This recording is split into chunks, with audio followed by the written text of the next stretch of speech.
காலையில இந்த மாதிரி மாவட்ட செயலாளர் அறிவிக்க போறான்னு டிவியில பார்த்து எனக்கே தெரியுங்க. எனக்கு அழைப்பே இல்ல. சத்தம் இல்லாம இவங்க இந்த பையன் கொஞ்சம் காசு கொஞ்சம் மாவட்ட தலைவர் கொஞ்சம் இந்த பையன்கிட்ட நிறைய வாங்கிட்டு அப்படி இருக்குதுங்க. ஒரு 2-3 வருஷமாவே. அதுதான் இப்போ என்னன்னா நிறைய மாவட்டங்கள்ல பணம் வாங்கிட்டு தான் பொறுப்பு போடுறதா ஒரு குற்றச்சாட்டு வருது. அதெல்லாம் ஃபுல்லா வாங்குறாங்க.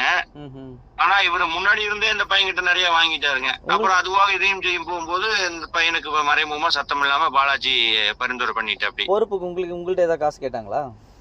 எங்கிட்டயும் அந்த 20 லட்சம் ரூபாய் அந்த எல்லா நகர ஒன்றியத்துக்கிட்டையும் கலெக்ட் பண்ணி கட்டணுங்க. ஒவ்வொரு நகர ஒன்றியம் இப்ப 2 தொகுதிக்கும் வந்து ஒரு நகர ஒன்றியத்துக்கு 35,000 40,000 அப்படி கணக்குங்க. சரி. அது மொத்தமா தலைமை கட்ட வேண்டிய விட மட்டும் 20 லட்சம் ரூபாய் என்னமோ வந்ததுங்க. 19,500 லட்சம் ரூபாய். அது டிடி கட்டுறது இல்லையா?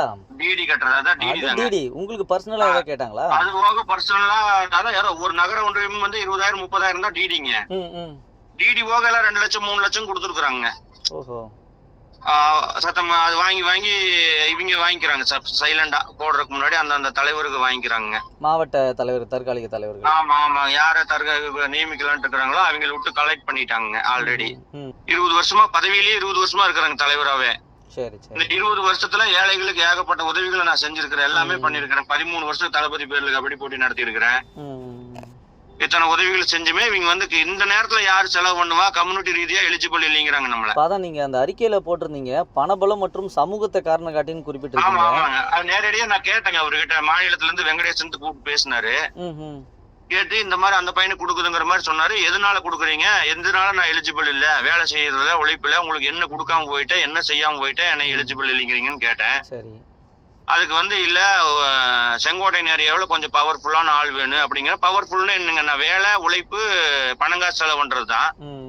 அதை மீறி பவர்ஃபுல்னா சமூகத்தை தானுங்க சொல்றாங்க. ஜாதி பாகுபாடு பாக்குறாங்களா? ஆமாங்க. நீ முஸ்லீம்னு சொன்னா முஸ்லீம்ல என்ன உருது பேசுறவனா பேசுறவனா அதெல்லாம் விசாரிக்கிறாங்க. ஓ, இதெல்லாம் தலைமைக்கு கொண்டு போனீங்களா? இதெல்லாம் யாரு தலைமைன்னா யாரு? முசியானந்தா இருக்கிற அப்படி அந்த ஆள் தான் இதை பண்ற அப்படிங்க. அவர் நாலேஜ்ல தான் இது நடக்குதுங்கிறீங்களா? ஆமாங்க, அவருடைய நாலேஜ்ல இது எல்லாமே நடக்குதுங்க.